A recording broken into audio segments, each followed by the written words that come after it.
오늘 우리가 읽었던 이 시편 91편의 말씀은요, 어렵고 힘들 때 숱한 말씀 중에 우리에게 힘과 용기와 또 확신과 능력을 주시는 말씀인데, 이런 말씀들은 이런 시기에 그 냉장고에 붙여놓고 책상 위에 붙여놓고 화장실에도 붙여놓고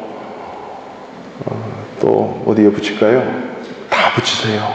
여러분 손길 닿는 곳마다 다 붙여놓고 그냥 소리내어서 읽기만 읽어도, 마치 찬양처럼 내가 쓴 것처럼 읽기만 읽어도 위로가 되고 힘이 되는 말씀입니다. 여러분, 마지막 때에 말씀에는 해답이 없다는 사실을 우리가 꼭 깨달을 수 있기를 바랍니다.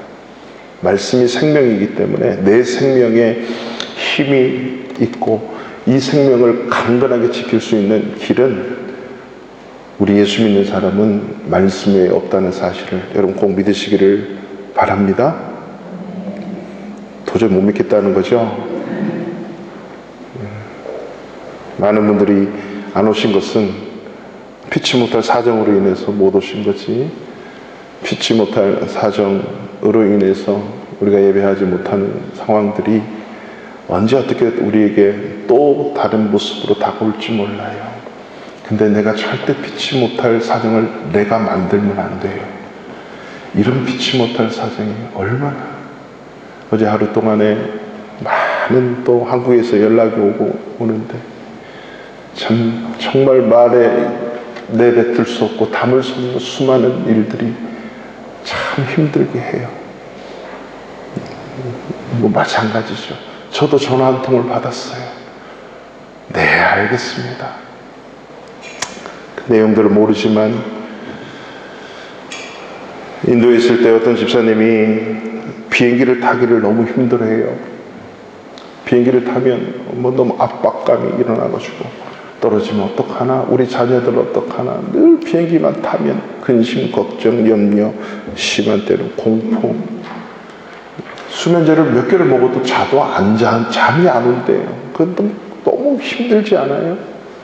그래서 고백을 해요. 목사님, 제가 와인이 아니라 양주를 마셨는데도 잠이 안 와요, 목사님. 비행기 공포증이 있으신 거예요.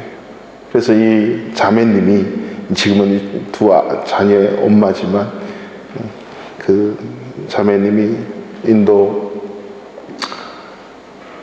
남쪽에 벵갈로르라고 하는 IT 산업이 발전되어 있는 대학교에 교환 대학생으로 왔다가 그것에서 눌러앉았어요.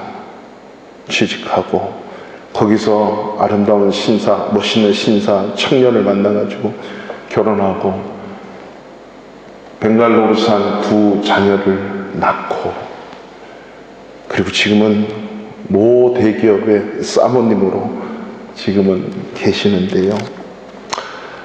이분이 예수를 믿어도 하나님을 섬겨도 늘 그런 불안과 두려움 속에서 그런 어디 가지를 못하는 거예요. 또 자녀들이 어떻게 될까봐 늘 그래요.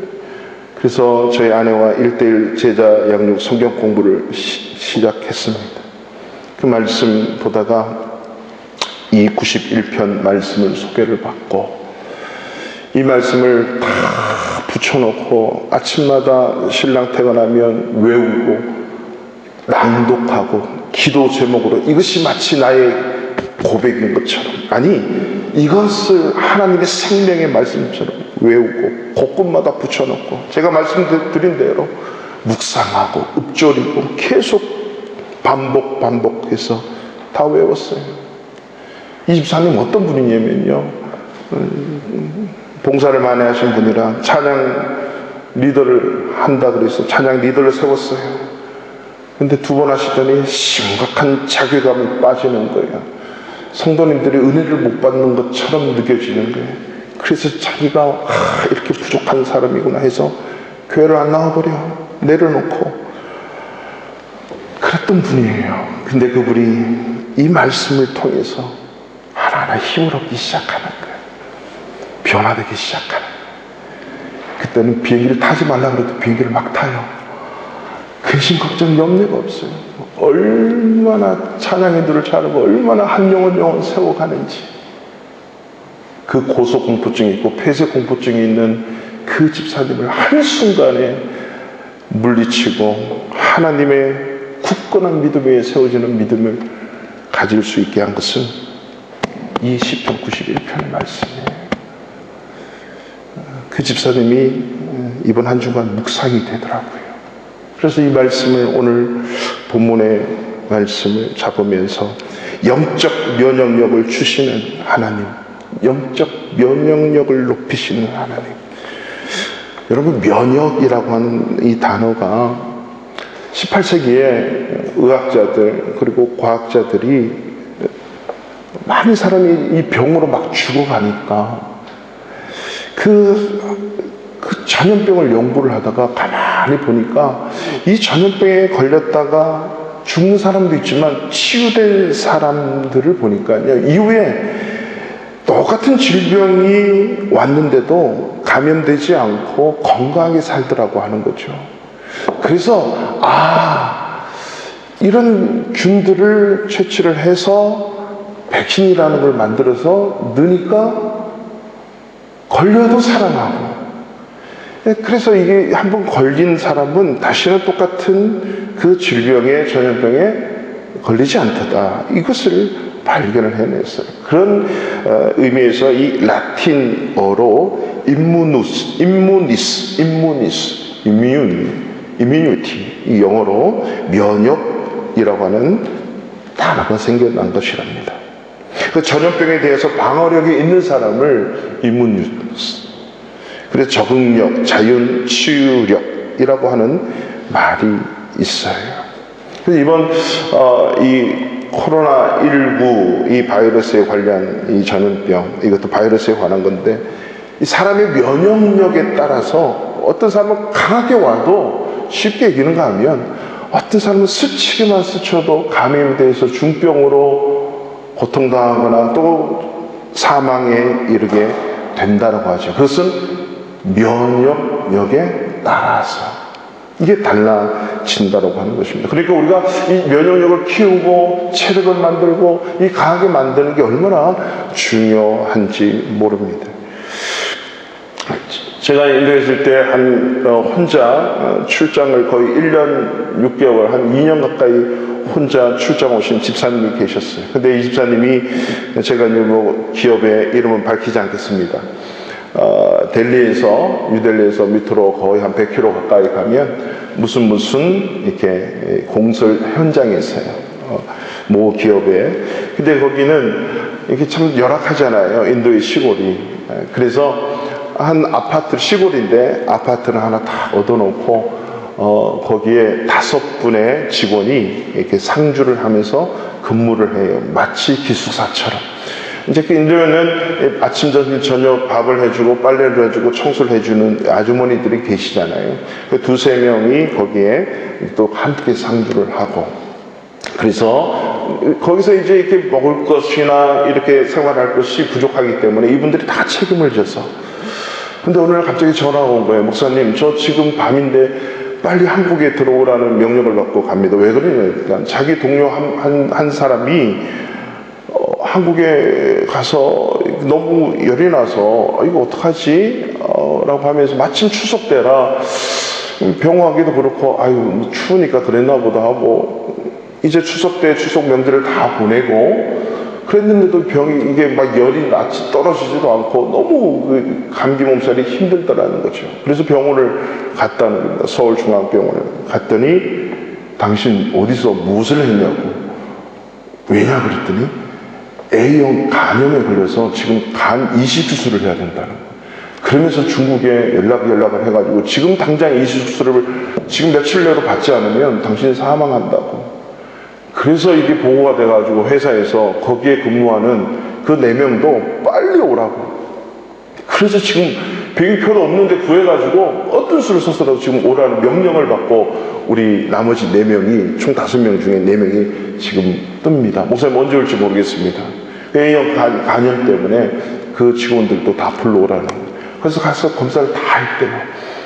그랬더니 한 분은 입원하고, 한 분은 이식수술을 받고, 한 분은 이렇게 독감처럼 입원하고, 이렇게 해가지고 했는데, 5분 중에 4명은 입원하고 이식수술을 받고, 이렇게 많은 치료를 받았는데, 우리 이 집사님은 입원하고 검사를 갔는데 괜찮더라는 거죠. 왜 괜찮았대요? 그랬더니 이 집사님이 하시는 말씀이, 목사님, 저는 더럽게 살아가지고 이미 항체가 있어가지고요, 이런 인도의 더러운 어딜 가도 이길 수가 있어서 저는 괜찮대요. 그래서 저만 왔어요. 그래서 앞으로 후임으로 오는 그 지역에 오는 그 기업에서 보낸 사람은 예형 항체가 있는 사람만 그때 계속 왔었어요. 그리고 아름답게 그 자기의 임무를 마치고 2년 가까이 있다가 들어가셨습니다. 이게 뭐죠? 자기 면역력이 있으니까 이길 수 있는 힘이 생기더라고 하는 거죠. 여러분, 우리의 신앙에도 면역력이 있다는 사실을 아십니까? 영적 면역력. 요즘같이 이러한 전염병이 도는 시기에 우리 육체의 이 면역력 참 중요하지만, 동시에 우리 크리스찬들은요, 이 영적 면역력이라고 하는 것을 잘 간직하고 이 면역력을 높이기 위해 또 힘써야 될 줄로 믿습니다. 우리 신앙은 아무것도 아닌 것 같은데요, 일상생활이 우리를 힘들게 해요. 일상에 일어나는 하루 24시간의 삶이 우리를 완전히 바닥으로, 영적으로 추락하게 만든다라고 하는 것입니다. 내가 과연 진정한 크리스찬인가? 이게 뭐 대단한 데 있는 게 아니에요. 내가 뭐 주의를 잘 지키고 예배 잘 드리고 여기에 있는 게 아니고, 내가 교회에서 어떤 일을 하고 있고 내가 목사이고 설교를 하는데, 이게 진정한 영적인 힘이 아니고요, 일상의 삶이에요. 아내랑 어떻게 살고, 김 목사가 자녀들과 어떻게 살고, 한 번도 보지 못한 이 폴란드 옆집과 이 폴란드 사람들과 어떻게 어떤 관계를 맺고 살고, 성도들과 어떤 관계를 맺고 살고, 심지어는 슈퍼 캐시어하고는 어떤 관계를 맺고 사는지, 어떻게 대하는지, 일상의 삶에서 나의 영성이 나오는 거거든요. 인도에 사시면 그런 영성이 막 나타나요. 처음에는 속아도 그냥 막 넘어가고요. 이제 오토릭샤라고 하는 그 개방된 3륜 오토바이가 있어요. 그런 걸 이제 가끔 타거든요. 타면 이 분들은 무조건 외국인이기 때문에 그 메타에 나오는 것 플러스 더 받아요. 더 받아봐야 사실은요, 우리 한국 돈으로 20원에서 30원, 아니 200원에서 300원도 안 되는 금액이에요. 그러면 팁으로도 줄 수 있는 금액인데, 그것을 자꾸 속이니까 그것 때문에 마음 상해가지고 맨날 싸워요. 그래서 200원, 300원 때문에 욕 나오고, 열받았다 그러고, 막 이런 일들이 한 몇 개월 살면 그냥 주는데, 나중에 살다 보면 이게 막 우리를 화나게 하고 힘들게 하는 거죠. 그것뿐만 아니라 이 인도 사람들과의 관계 속에서 참 힘들어하는 것들이 너무 많이 있어요. 약속 안 지키죠, 시간 안 지키죠, 거짓말하죠. 이런 것에 대해서 내가 어떻게 반응하는가, 나를 짜증나게 하고 화나게 하고 열받게 하고. 제가 처음 갔더니 우리 장로님이 출근 시간이 1시간 걸리는데, 출퇴근 시간이 아침에 갈 때마다 새벽에 일어나서 묵상했던 말씀을 다시 묵상하면서, 하나님, 오늘은 꼭 인도 사람한테 짜증 안 나고 화 안 나게 해주세요, 친절하게 장로답게 좀 살게 해주세요, 막 그렇게 기도를 하고 딱 내리는 순간에 그냥 확 뱉는데요, 이게 얼마나 나를 힘들게 하는지 모른다고 하면서. 그래서 제가 그랬죠. 저도 한번 살아볼게요. 그랬는데요, 이 목사라도요, 어느 한 날 가정 예배를 드리는데 제 아들과 딸이 그래요. 목사님, 아빠 너무 많이 변했어요. 뭐가 변했어? 아빠가 자꾸 인도 사람처럼 변해가고 있는 것 같아요. 영향을 받는 거죠. 영향을. 용서하지 못하고 따지게 되고 똑같이. 그게 저의 영적인 현 주소라고 하는 거죠. 하나님께서는요, 모든 상황을 우리에게 허락하실 때는 다 견디고 감당할 수 있는 상황만을 주신다는 거예요. 하나님은 우리를 너무나도 잘 아시기 때문에 감당할 수 있는 것만 주세요. 감당할 수 없는 것 안 주세요. 이런 질병도 우리가 감당할 수 있다는 거예요. 이길 수 있다는 거예요. 어떤 삶의 어려움이 와도 이길 수 있다는 거거든요. 고린도전서 10장 13절에 보면 사람이 감당할 시험 밖에는 너희가 당한 것이 없다. 감당할 수 있는 것만 준다. 왜? 하나님은 미쁘사 신실하고 진실하다는 거죠. 너희가 감당하지 못할 시험 당함을 허락지 아니한대요. 그러니까 우리가 감당할 수 없는 시험을 절대 하나님 주시지 않아. 그런데 시험이 온다. 우리를 짜증나게 하고 화나게 하는 것이 온다. 그때 감당할 수 있는데 이 죄악의 뿌리가, 쓴뿌리가 남아서 이 죄성이 드러나는 뿐이거든요. 감당은 할 수 있다라고 하는 거예요. 그래서 뭐라고 하냐면 시험 당할 전에 또한 피할 길을 내사 너희로 능히 감당하게 하시느니라. 할렐루야. 너희로 능히 믿음을 가지고 신앙의 면역력을 가지고 이기게 하실 수 있느니라. 할렐루야. 그래서 하나님은 우리에게 믿음을 주시고 우리의 영적 면역력을 강건하게 하셔서 높여 주셔서 어떤 상황에도 이기고 승리할 수 있도록 우리를 지키시고 이끄시고 보호하신다는 사실을 여러분 믿으시기 바랍니다. 피할 길을 내는데 그 피할 길을 내려고 내 의지가 그것을 선택하지 아니할 뿐이에요. 그래서 그 피할 길을 내는 게 뭐냐? 그래서 말씀을 붙들어야 돼요.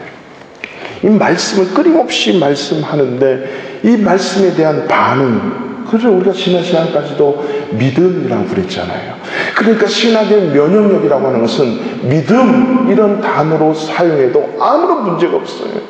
내 믿음이 적은 자요, 믿음이 없는 자요, 믿음을 키우라는 것이요, 믿음을 높이라고 하는 것이요. 우리에게 그런 믿음을 주셔서 능히 이기고 감당하고 승리케 하시는 줄로 믿습니다.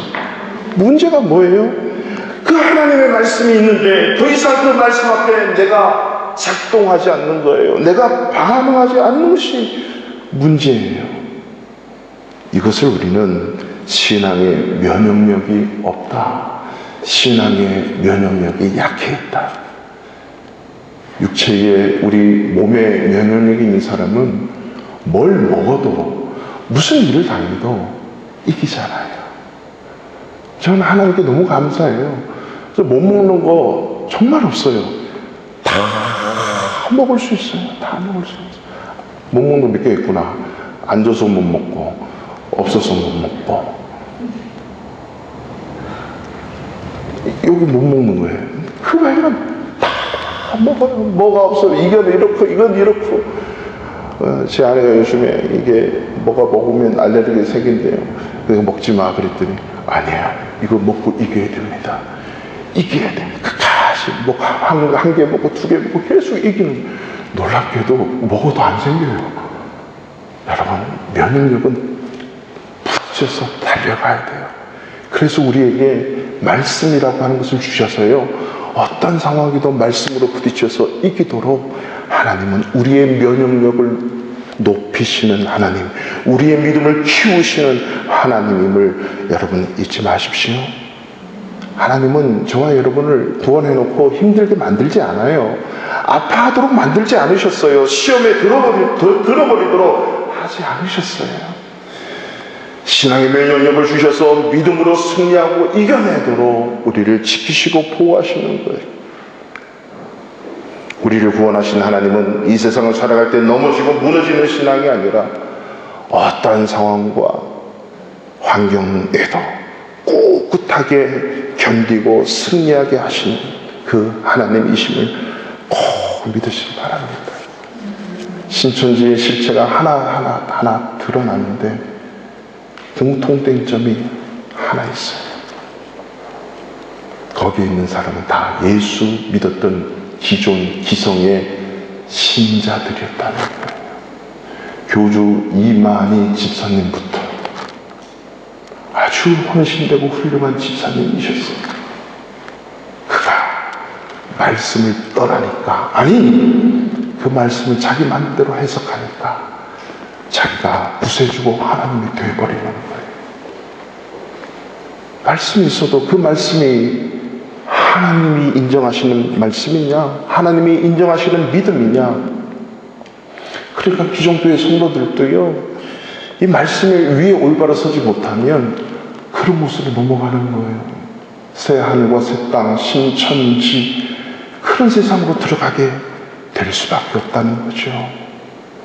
오늘 시편 91편 이 본문을 통해서 신앙의 면역력을 주시고 높이시는 하나님은 어떻게 우리의 신앙의 면역력, 어떻게 우리의 믿음을 키우시는가 보실까요? 첫 번째로 우리의 신앙 고백을 통해서 높이세요. 신앙 고백.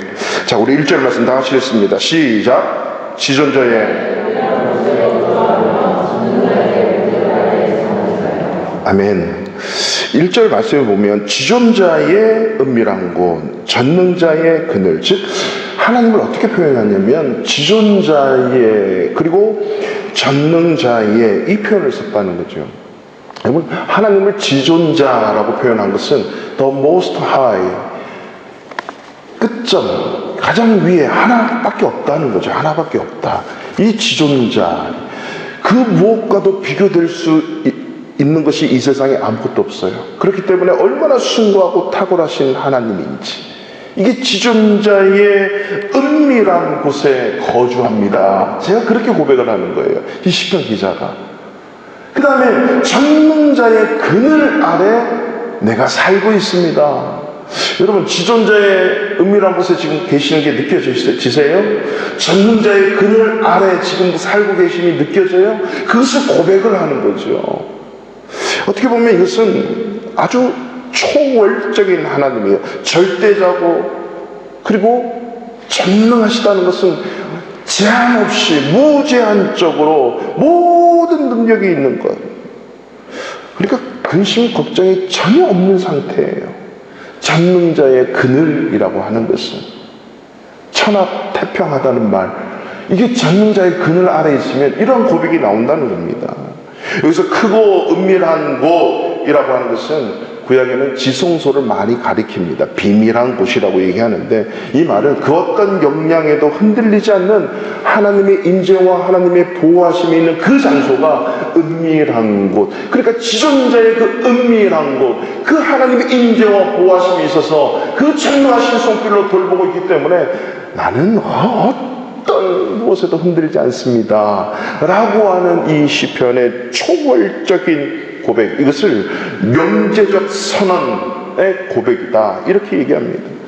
이 시편 91편은요, 시편 90편이 시편의 총 5권으로 나누어지는데 네 번째 권수의 두 번째 시편이에요. 그래서 90편은 모세가 썼다라고 하는데 91편은 누가 쓴지 몰라요. 어떤 학자에 따라서 다윗이 썼고 모세가 썼고, 그 모세의 신앙과 다윗의 신앙을 우리가 알 수 있잖아요. 근데 누가 쓴지 모르겠지만 아무튼 이 시편 기자는 그 초월적인 하나님을 명제적 선언으로 선포하면서 달려가는 거예요. 그게 마치 이런 거예요. 아직 코로나19는 끝나지 않았지만 스탑! 코로나19 이러면서 모든 것이 종식될지어다라고 하면서 선언을 하면서 시작하는 그 믿음이라고 하는 거죠. 이 시편 기자는 지금 죽을 고통 속에 들어있고 환난 속에 들어있고 재앙 속에 그런 크고 놀라운 그 전염병 속에 들어있는 시인이기도 해요, 이 내용을 보면. 그런데 그 고통 속에 있지만은 어떻게 선언합니까? 지존자의 은밀한 곳에 내가 있습니다, 전능자의 그늘 아래 내가 있습니다 하고 믿음의 고백을 하면서 시작하는 거예요. 우리 수요 예배 때 말라기 39권 구약의 성경 하나하나를 주제별로 보다가 지난 시간부터 신앙 고백, 사도신경 신앙 고백을 강의하기 시작했어요. 그래서 마태복음을 나가려다가 우리의 믿는 게 뭔가, 믿음이 올바라야 이게 말씀이 딱 들어가거든요. 신앙의 면역력이 세워져야 이게 말씀이 들어갈 때 튼튼해지는 건데, 내가 믿는 게 뭔지 모르고 자꾸 이거 공부만 하다 보면 이게 잘못 갈 수도 있다는 거죠. 새로운 땅, 새로운 하늘로 가버릴 수가 있는 거예요, 신천지로. 그래서 내가 크리스찬들이 믿는 믿음의 내용이 뭔가를 공부하자 해가지고 사도신경을 지난 시간 들어갔어요. 그래서 수요 예배 우리 꼭 나오세요. 믿음의 신앙의 면역력을 세고 가는 거예요. 그 사도신경 강의할 때 제가 첫 시간에 뭐라고 했습니까? 이 첫 번째 라틴어의 단어가 크레도 이렇게 얘기했어요. 크레도. 그게 무슨 뜻이라고 그랬습니까? 나는 믿습니다. 근데 그 믿습니다의 그 안에 들어있는 이 단어를 보니까 크레. 이게 뭐라 그랬죠? 나는 믿습니다. 내 심장. 그러니까 내 심장을 드립니다. 내 생명을 드립니다. 이게 뭐냐? 나는 믿습니다의 고백인 거예요. 하나님을 향해서 나는 내 심장을 드려 내 생명을 드려 하나님을 믿습니다. 이 고백이 우리 믿는 자에게 아주 중요하다라고 하는 거죠. 이 명제적 선언. 둘째로 하나님은 어떻게 우리의 신앙의 면역력을 높이시냐면요, 하나님께 대한 하나님을 향한 내 믿음의 고백으로 이 면역력을 높이신다는 거죠. 자, 우리 일단 2절 말씀 한번 읽어보실까요? 시작. 나는 여호와를 향하여 말하기를 그는 나의 피난처시요 나의 요새요 내가 의뢰하는 하나님이라 하리니. 자, 1절은 대명제적인 선언, 초월적인 하나님을 명제적인 선언으로 선포를 하고 있죠. 근데 2절부터는요, 그 명제적 선언 속에서 내가 삶 속에서 고백하고 경험했던 하나님을 실존적인 믿음의 고백을 하고 있는 거예요. 여러분, 결혼하신 분도 있고 안 하신 분도 있지만 그 사람 참 좋아 이래가지고 교제를 시작했어요. 다 좋은 소리 듣고 결혼하지 안 좋은 소리 듣고 결혼하는 분은 거의 없지 않습니까? 그 사람에 대해서 좋은 소리를 듣고, 그리고 역시 이러고 시작하는 거예요. 그리고 만나보고 역시 진국이네 뭐 이러면서, 아니면 실망했어 그러면서 막 겪어가는 거죠. 초월적인 하나님 명제적 선언을 해놓고 과연 그 하나님이 그런 하나님인가를 삶 속에 겪으면서 하나님을 향해 맞습니다 라고 고백하는 실존적인 고백이 하나님을 향한 내 믿음의 고백이라고 하는 거죠. 이게 바로 2절입니다. 1절은 그 1절에 대한 구체적인 믿음의 내용이 2절부터 있다는 거죠. 그러니까 그 하나님은 나의 피난처고 요새 의뢰하는 하나님. 3절 보세요. 그가 너를 사냥꾼의 올무에서와, 이 새 사냥꾼의 올무는요, 어떻게 쓰면 이 사냥꾼은 새를 잡으려고 그 올무를 만들어 가는 거죠. 어떻게 쓰면 끌어내리려고, 잡으려고 하고 죽이려고 하고, 그뿐만 아니라 심한 전염병에서 건지실 것입니다. 심한 전염병까지도 건지신대요. 그러면서 4절에 보니까 그가 너를 그의 깃으로 덮으시리니 네가 그의 날개 아래 피하리로다. 그의 진실함은 방패와 손방패가 되시나니 너는 밤에 찾아오는 공포와 낮에 날아든 화살과 우리 6절 어두울 때 퍼지는 전염병과 맑을 때 닥쳐오는 재앙을 두려워하지 아니하리로다. 우리 7절 보세요. 1000명이 내 왼쪽에서 10,000명이 내 오른쪽에서 엎드러지나 이 재앙이 너에게 가까이 오지 못하리로다. 할렐루야. 이러한 숱한 재앙들이 이 새 사냥꾼들이 놓은 올무에도 걸리지 않을 뿐만 아니라 여러 가지 독하고 찾아오는 그런 심한 전염병이나 이런 재앙들로부터 다 하나님이 보호하시고 지켜주신다는 거죠. 전능자의 그늘을 오늘 뭘로 표현했습니까? 4절에 보면 그가 너를 기초로 덮으시려니 내가 그의 날개 아래 피하겠다. 이 새끼나 자녀들이 그 날개 아래에서, 어미의 날개 아래에서 누리는 그 평안함은요, 아무리 총 쏘고 아무리 독한 병이 오고 아무리 심한 소리가 있어도요, 이 날개 아래에 있는 자는 이 평안함을 누리는 거예요. 뿐만 아니라 그 날개 아래뿐만 아니라 그의 진실함은 방패와 손방패가 되신대요. 이 방패 요새라고 하는 것은 내 외적인 요소예요. 이 방패, 손방패 요새, 여러분 아무리 큰 집에 살아도요, 아무리 이 쇠창살이 있는 그 꽉 닫혀진 그 집에 살아도 불안하잖아요, 마음이. 근데 날개가 탁 덮어주면 그런 포근함을 느낄 수 있는 것, 전능자의 그 그네라에 주는 편안함과 평안함과 이 포근함, 이게 뭐예요? 하나님의 사랑이라고. 그 요새에 있어도, 그 넓은 요새, 튼튼한 요새에 있지만은 그것은 환경이지, 나를 이렇게 감싸줄 수 있는 그 포근함, 이 편안함, 평안함, 느낌, 이거는 하나님의 날개 아래 있을 때 맛볼 수 있는 거거든요. 하나님이 그렇게 해준다는 거예요. 이게 뭐죠? 십자가의 사랑이라고 하는 거예요. 십자가의 능력이에요. 어떤 죽음도, 어떤 환난과 기근과 공포와 미움과 어떤 삶의 환경에도 그것을 끊을 수 없는 것은 바로 십자가의 사랑이라고 하는 거죠.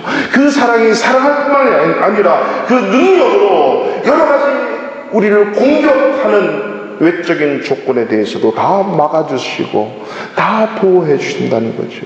이것이 바로 신앙적인 고백, 구체적인 고백이에요. 사실요, 말씀 따라 살려고 해도 어려움이 와요.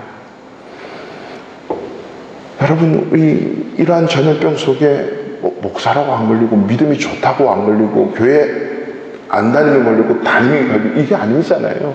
모든 사람에게 이 말씀을 믿고 살아도 힘들고 어려워요. 중요한 건 뭐냐면요, 우리가 믿음을 놓지 않는 거예요. 하나님은 진실하시고 신실하시다. 4절에 보면 그의 진실함은 하나님을 끝까지 붙들고 믿어야만 된다는 거죠. 하나님의 사랑, 하나님의 능력, 이것만이 나를 지켜준다. 그렇기 때문에 우리 믿는 사람은요, 어떤 환경에 어려움이 와도 이런 고백과 믿음을 놓지 말아야 신앙의 면역력이 생기는 거예요. 성도들에게 그 어떤 어려움도 일어나지 않는다는 의미가 아니라, 그런 어떤 어려움이 와도 믿는 자와 믿지 않는 자는 다르다는 거죠. 하나님을 향한 이 고백 때문에 전능자의 그 그늘 아래 있으면 달라집니다. 여러분, 요셉은요, 인신매매 당했죠. 팔려갔죠. 그리고 강간 미수범으로 몰렸죠. 근데 성경은 어떻게 기록하냐면요, 그런 상황 속에서도 창세기 39장에 보면 하나님이 요셉과 함께 하심으로 형통하게 되었더라. 그 강간 미수범으로 몰릴 때도 여호와께서 범사의 요셉을 형통하게 하셨더라. 그게 형통입니까? 우리 인간의 눈으로 볼 때는 형통이라 할 수가 없습니다. 근데 성경 말씀은 그것이 형통이래요. 왜 그렇죠? 하나님이 함께 계시기 때문이죠. 오늘 15절 말씀을 잠깐 보십시오. 내가 내게 간구하리니 내가 그에게 응답하리라. 그들이 환난 당할 때에 내가 그와 함께하여, 내가 그와 함께하여. 하나님이 그 환난 속에서, 고통 속에서, 재앙 속에서 함께 해주시는 거예요. 지하 감옥 속에서도, 우물 속에서도, 그 강간 미수범으로 몰리는 그때에도 하나님은 다 보고 계시고 함께 해주신다는 거예요. 이 사실을 믿음으로 고백할 때 우리의 신앙의 면역력은 아주 강하게 생기는 거예요. 하나님은 바로 이 믿음을 키우기 위해서 우리를 그렇게 이끌어 가시는 거예요. 여러분, 도무지 끝나지 않을 것 같은 어려움, 해결되지 않는 문제, 언제 끝날 것인가, 그런 속에서도 하나님께 대한 나의 믿음을 고백하면서 하나님 앞에 머물고 하나님을 붙들 때 우리는 그 어떤 무엇도 두렵지 않고 그 어떤 무엇도 근심걱정으로 다가올 것이 아니라 오히려 더 하나님을 찬양하고 하나님의 영광 올려드리는 삶이 될 줄로 믿습니다. 이것이 바로 진정한 신앙의 면역력. 세 번째는요, 내 믿음에 대해서 인정받는 믿음으로 신앙의 면역력이 높아져요. 자, 이게 무슨 말씀이냐면, 우리 9절의 말씀을 보실까요? 9절에 단어를 잘 보세요. 네가 말하기를 여호와는 나의 피난처시라 하고 지존자를 너의 거처로 삼았으므로. 여호와의 저기 빠져야 되죠. 없습니다. 네가 말하기를. 자, 2절에는요, 2절 잠깐만 띄워볼래요? 2절의 시인은 나는 여호와를 향하여 말하기를, 그러니까 이 시인이 1인칭이 되어서 하나님을 향해 고백하는 거예요. 근데 9절은 어떻게 고백합니까? 네가 말하기를 여호와는, 이게 무슨 말이에요? 지금 네가 말하기를, 이 3인칭 요법으로 네가가 1인칭이라고 하는 거죠. 좀 어려운, 국어학적으로는, 문법적으로는 어렵죠. 이것이 3절부터 이게 인칭이 바뀌어져요.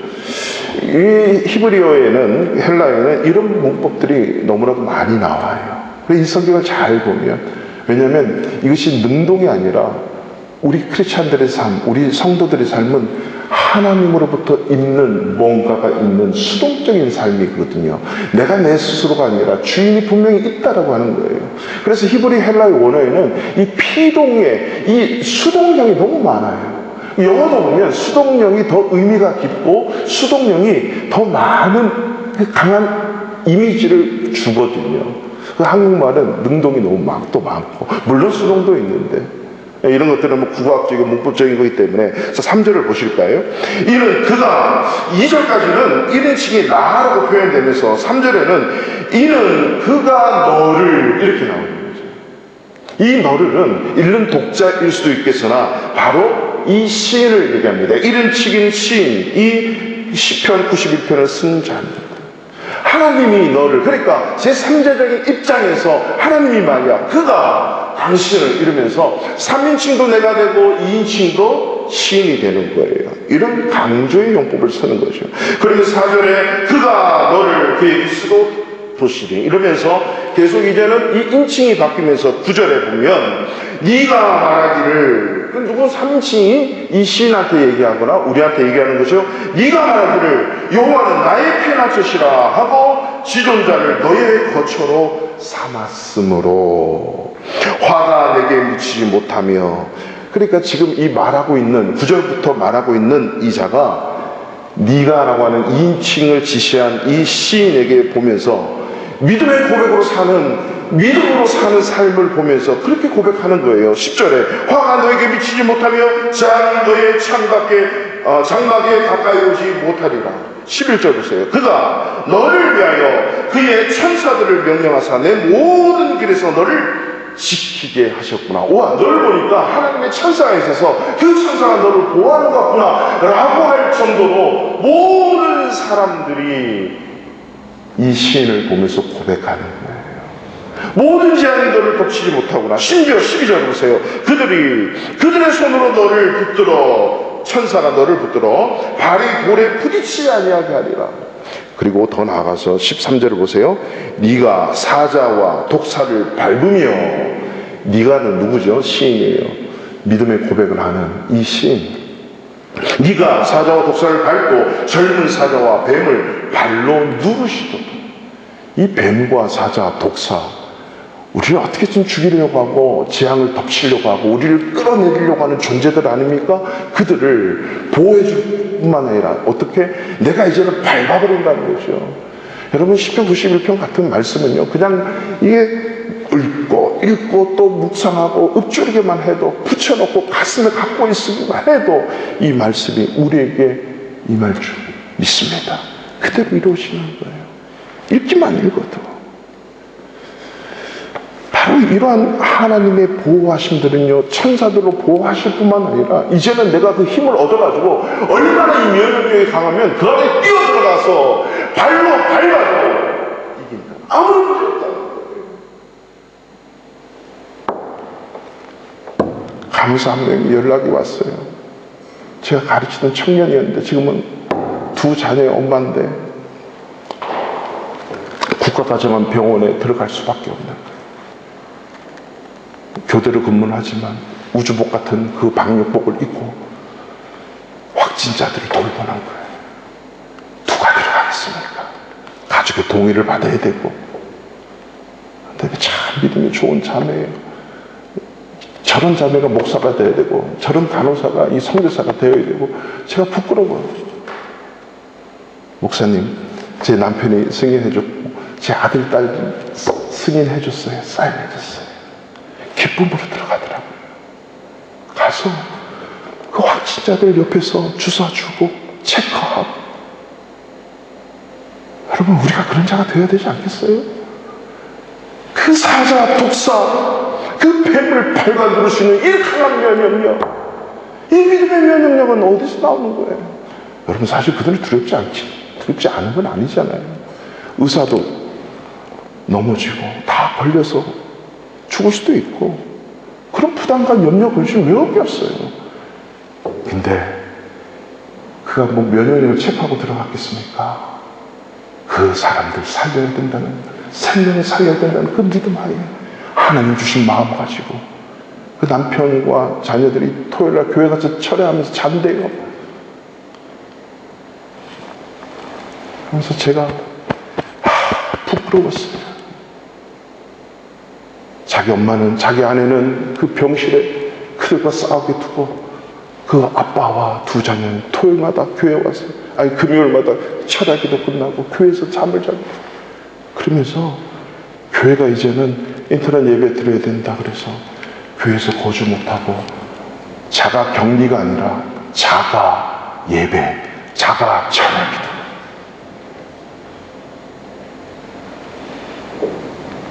이 말씀이 그 간호사를 그렇게 만들어가는 것 아니겠습니까? 뿐만 아니라 이런 담대함은요, 이런 신앙의 담대함은 사드락과 메삭 아벳느고 다니엘의 세 친구에서도 나타났잖아요. 느부갓네살 왕이 자기 신상을 만들어 놓고 절을 하게 만듭니다.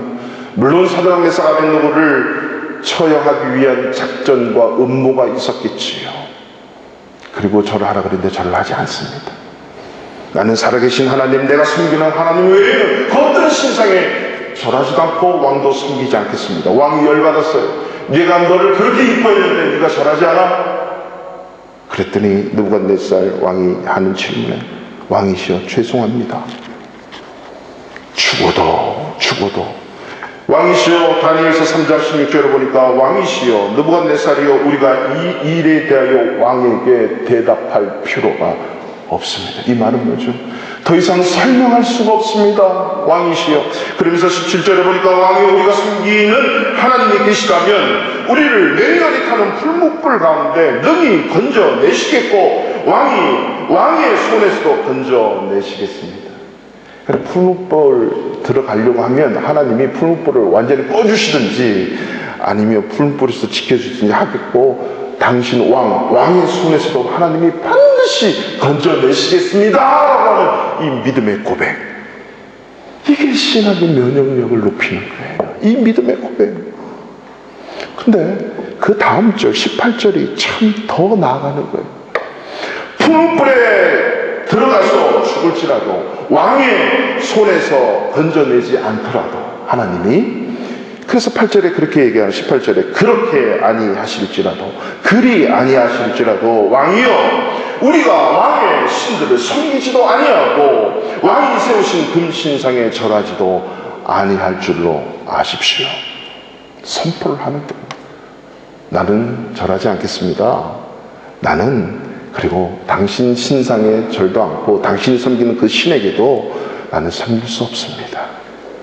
풀무불에 들어가도 죽어도 좋고 당신의 손에 죽어도 좋습니다. 이게 바로 신앙의 믿음, 신앙의 면역력이라고 하는 거예요. 두렵지 않는 거예요. 당당하게 들어갈 수 있는 거. 그랬더니 어떻게, 오늘 이 9절의 말씀처럼 그렇게 이 느부갓네살 왕이 이 세 사드락 메삭 아벳느고를 향해서 말을 합니다. 네가 말하기를, 네가 고백한 대로, 이 의미거든요. 그러면서 28절에 보면 느부갓네살이 말하기를 이르되 사드락 메삭 아벳느고의 하나님을 찬송할지로다. 그가 그의 천사를 보내어 자기를 의뢰하고 그들의 몸을 바쳐 왕의 명령을 거역하고 다 하나님밖에 외에는 당신을 섬기지 아니하며 그에게 절하지 아니한 종들을 구원하셨도다.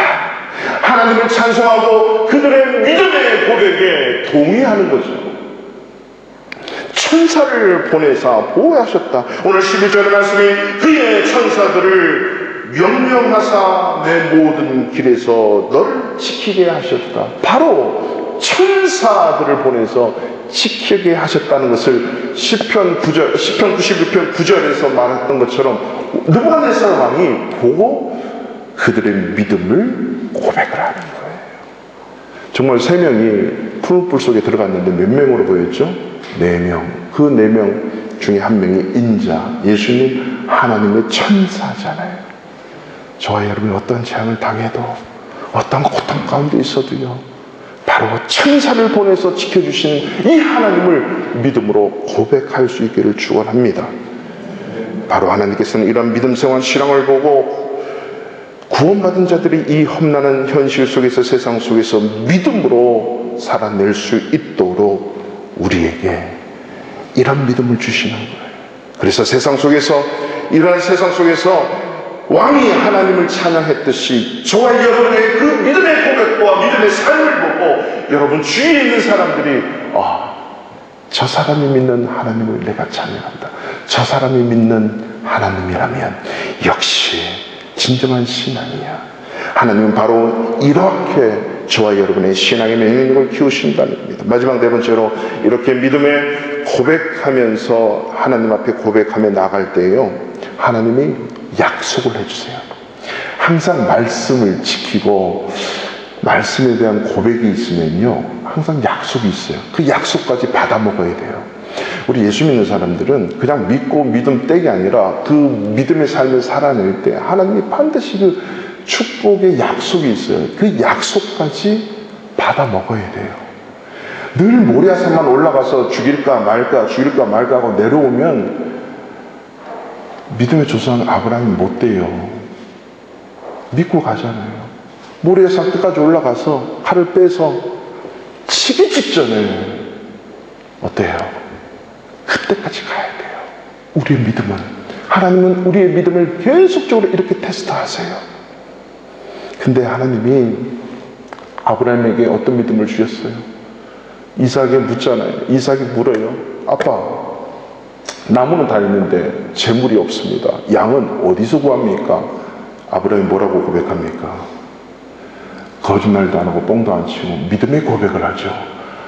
그 양은 말이야, 하나님이 준비해 주셨어. 아브라함이 이삭을 데리고 모리아산으로 올라가는 그때에 하나님은 반대편에서 양을 준비하셔서 여호와 이레에 그 양을 준비하셔서 함께 올라오시죠. 그리고 이삭을 제단 위에 올려놓고 죽이려고 할 때 그 양을 주시지, 죽이지 않고 도저히 못 죽이겠습니다 하나님. 그리고 이삭을 품고 내려갔다면 그 양은 아브라함에게 보이지 않는 거예요. 여러분, 착각하시면 안 됩니다. 하나님은 우리에게 엄청난 복을 주려고 늘 준비하고 계세요. 그 수조까지 올라와야 돼요. 모리아산까지 올라가서 번제단 위에서 쳐야 돼요. 아니, 찌기 직전까지 가셔야 돼요. 그때 하나님이 오늘 이 7가지의 복을 약속하시는 거예요. 그래야 믿음이 성장하고 신앙이 연단되고 믿음의 면역력이 생기는 거지. 늘 거기서 내려오면 똑같아요. 1년 전이나 예수 믿으나 안 믿으나, 목사나 안 목사나 다 똑같다고요. 믿음의 성장이 없어요. 면역력이 없어요. 보세요. 7가지가 어떤 복이냐면 14절부터, 여러분 14절부터 끝절까지 제가 부르는 거에 한번 동그라미를 치시든지 눈으로 가시든지 건지시고 높이시고 기도 응답하시고 또 건지시고 영화롭게 하시고, 찾으셨어요? 만족해 하시며 마지막 구원을 보게 하시니라. 넘어가야죠. 15, 16절까지. 15절, 그가 내게 간구하던, 지금 하나님이 이제 말씀하시는 거예요. 하나님이 직접 말씀하는, 하나님이 직접, 그가 누구예요? 시인이, 그 믿음을 고백하는 자가 내게 간구하려니 내가 그에게 응답하겠고 그들이 환난 당할 때에 내가 그와 함께하여 그를 건지고 영화롭게 하겠다. 16절에 그를 장수하게 한대요. 장수하게, 건강하게 오래 살게 해주신다는 거죠. 그냥 받아들입시다. 그를 만족해 한 거예요. 나의 구원을 그에게 보이리라. 이 구원은 죽어서 가는 구원이 아니라 이러한 삶의 올무와 심한 전염병과 고통과 아픔 속에서 다 세이브하는 거예요. 다 건져주는 거예요. 모든 인생의 괴로움 속에서 다 세이브해 주시는 이 약속을 하나님은 지금 믿음의 고백을 하는 이 기자에게 보여주시는 거예요. 때가 되면 나아지겠지라고, 시간이 지나면 되겠지, 됩니다. 그러나 믿음은 떨어지고 있다는 사실을 잊지 말아야 돼요. 가만히 있으면 지나갑니다. 맞습니다. 그러나 믿음은 떨어지고 있어요. 그래서 디모데전서 4장 7절에 경건에 이르도록 네 자신을 연단하라. 육체의 연단은 약간의 유익이 있으나 경건은 범사에 유익하니 금생과 내생의 약속이 있느니라. 이 금생은 오늘 내가 받아 누려야 할 복이 있고요, 내생은 내가 천국 가서 받아 누려야 될 복, 이걸 얘기하는 거예요. 여러분, 이 세상 살면서 우리에게 주어진 행복 다 맛보고 가야지, 맛을 못 보고 가면 얼마나 억울하겠어요. 이 눈이 안 감겨지는 거예요. 우리 하나님 앞에 간구합시다. 7가지의 약속은 그렇게 믿음으로 살아갈 때 우리에게 당연적으로 주어진 축복입니다. 오늘 3.1절입니다. 101주년 3.1절 행사도 축소에서 열립니다. 여러분, 국가가 어려움 당할 때, 우리나라가 없을 때 우리 크리스찬들이 삶은 달랐어요. 금요일도 말씀드렸지만 일제가 협박을 해도 다 모여서 함께 찬양하고 기도하고 말씀드렸어요. 그리고 바깥에서는 문을 다 봉쇄시키고 그리고 불을 질러서 다 죽어갔어요. 수원 제합리교회 가면 그 당시에 예배드리다가 다 죽었어요. 그리고 못 견뎌서 막 그 연기에 못 견뎌서 나오는 자들 바깥에서 총을 쏘거나 칼을 찔러서 다 죽었어요. 모든 성도가 주일날 예배드리면서 다 죽어갔어요. 6.25 때도 마찬가지입니다. 그 협박 속에도 모였어도, 붙잡혀 가서도 말씀을 증거하다가 목사님은 총살을 당해서 죽고, 말씀을 듣다가 끌려가고 총죽임을 당하면서 죽고, 그래도 예배는 문 닫지 않았어요. 교회는 예배가 없어지지 않았어요. 그러나 보이지 않는 이 바이러스 하나 때문에 교회가 자가 마을적으로 닫아야 돼요. 시대가 변했어요. 사탄은 어떻게 우리의 믿음을 떨어뜨리려고 하는 건지, 우리의 면역력을 제거하려고 하는지. 여러분, 우리 예수 믿는 사람은 믿지 않는 사람들과 이 상황을 그저 그렇게 봐서는 안 돼요. 이 사태가 끝나고, 그래, 이 일이 다시는 오지 않도록, 주일날 나온 교회 왔던 분이 수요일날 나오고, 금요일날 나오고, 금요일과 수요일날 나왔던 분이 새벽에 보여지고, 기도의 자리에 있어지고 한다면 잘된 코로나19입니다. 그러나 이 전과와 아무런 변화가 없다면 내 신앙의 면은 생각해 봐야 돼요. 다시 한번 하나님 앞에 이 91편을 붙들면서 기도하면서 내 신앙의 면역력을 높이기를 원하시는 하나님을 붙들어야 된다는 거죠. 하나님은요, 그동안 숱한 우리나라의 그 이후에 70년 만에 이런 경제 대국을 이루게 하셨는데, 이런 축복들을 수많은 기업들, 수많은 한류들로 인해서 이러한 경제적 위상을 올려놓았어요. 근데 갑자기 며칠 상관으로 해서 우리 대한민국이 코리아 포비아 이렇게 돼가지고 대한민국을 혐오하는 국가. 오늘 아침에도 어떤 자매가 교회 오는데 택시 2대가 동양인이라고 외면했대요. 가슴 아프지 않아요? 물론 동양인, 코리안인지 모르겠지만 아무튼 중국과 이 동양의 이 지금 하고 있는 이것이, 이 번짐은 어떻게 될까요? 미국이 하나님의 말씀을 떠났을 때 중동에서 다 쫓겨났어요. 그리고 우리 대한민국 사람은 환영했죠. 이제는 중동에서 우리 대한민국 사람도 혐오하기 시작했어요. 예수 믿지 않는 사람과 예수 믿는 사람들이 똑같은 상황이지만 바라보는 시각이나 대처가 다르죠. 영적인 사람은 달라요.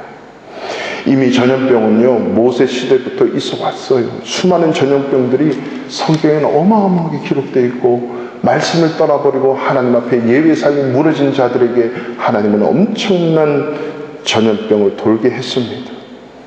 그 후에 예수님께서 종말의 징조를 말씀하실 때 누가복음 21장에 보면 민족이 민족을, 나라가 나라를 대적하여 일어나겠고, 곳곳에 큰 지진과 기근과 전염병이 있겠고, 무서운 일과 하늘로부터 큰 징조들이 있으리라.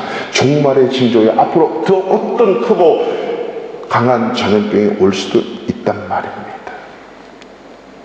이 인류 최초의 전염병이라고 불리우는 천연두 여러분 아십니까? 3억 명을 죽였어요.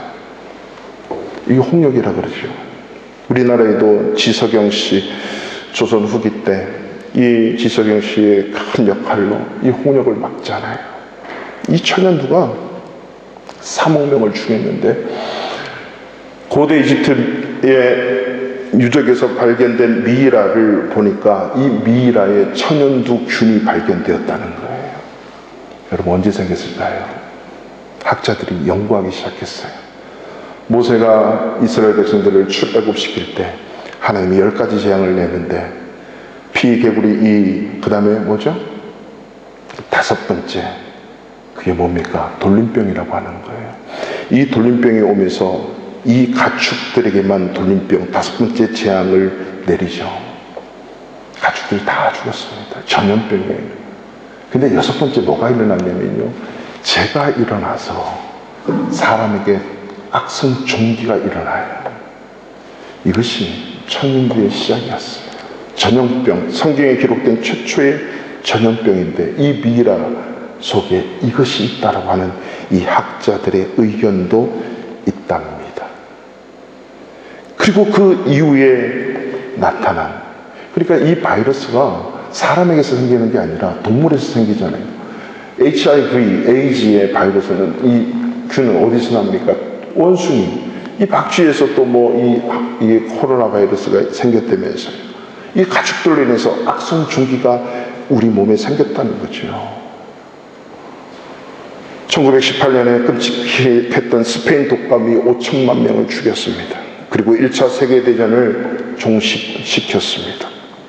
이후에 에볼라 바이러스, 에이즈, 사스, 신종플루, 메르스 수천만 명의 사람들의 목숨을 앓고 가지요.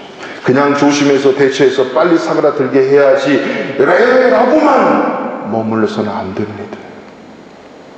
주님의 말씀 앞에 겸허히 조아리고 앉아서 회개하며 말씀 붙들고 주님 앞에 매 달려야 됩니다. 구약에는요, 이런 전염병이 오면 무조건 모여가지고 하나님 앞에 기도만 했어요. 다른 거 하지 않았어요. 그래서 역대하 7장에 보면 홍내가 하늘을 닫고 비를 내리지 아니하거나 기근과 가뭄을 준다는 거죠. 혹 메뚜기들의 토산을 먹게 하거나 모든 소출이 없다는 거예요. 혹 전염병이 내 백성 가운데 유행하게 할 때에 14절 보니까 내 기름으로 일컫는 내 백성이 크리스찬을 얘기하는 거예요. 오늘날 말하면 그들의 악한 길에서 떠나 스스로 낮추고 기도하여 내 얼굴을 찾으면 하나님을 찾으라는 거죠. 내가 하늘에서 듣고 그들의 죄를 사하고 그들의 땅을 고치겠다. 하나님께서 이 모든 바이러스를 고칠 줄로 믿습니다. 하나님께서 고칩니다. 그러니까 우리는 말씀 붙들고 회개하면서 기도하는 것, 우리가 육적인 면역력과 함께 영적인 면역력을 감당하는 거죠. 어려울수록 하나님은 우리에게 이러한 믿음을 주셔서 신앙의 면역력을 높이기를 원하십니다. 이러한 상황 속에서도 더더욱 뜨거운 신앙을 가지고 하나님 앞에 고백하고 하나님 앞에 믿음의 찬양을 드리고 하나님 붙들고 승리할 수 있는 놀라운 은혜가 우리 바리새파 하나님께 성도들께 있기를 원합니다.